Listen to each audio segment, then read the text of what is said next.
কার পরিবর্তন কখন হবে, কার কথাই বদলাবে, কখন বদলাবে কেউ জানে না। জানে কে?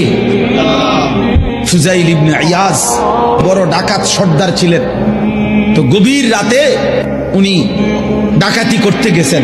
তো রাত্রিবেলা যখন গভীর রাতে এক বাড়িতে ডাকাতি করতে ঢুকছে, দরজার সামনে গিয়ে যখন দাঁড়াইছে তখন শুনতেছিল বাড়িওয়ালা ওই সময় আল্লাহর কোরআন পড়তেছে।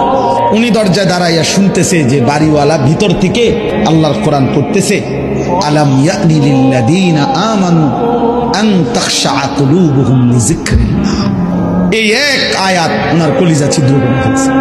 উনি পিছন দিকে ফিরে এসে আর চিৎকার করে দুই হাত তুলে বলছে, আয় রব, আয় মাওলা, সময় হলো, হয়েছে সময়, আমি আর এই নাফরমানির জিন্দেগি করব না, দিলাম ছাইরা।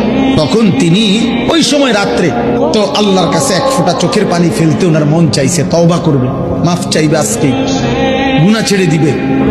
তখন উনি তওবা করে সরাসরি হিজরত করে আল্লাহর ঘর মক্কায় চলে আসছে, আর বাকি হায়াত কাবার পাশেই উনি জীবন কাটাইছে।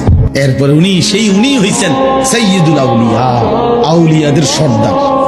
তাহলে বললাম আর কি, যে কোনো কথা, কোনো এক আচরণ, কোনো এক শব্দ অনেক সময় চেঞ্জ করে ফেলে, জীবন তুলপার করে ফেলে, জীবন পরিবর্তন করে ফেলে।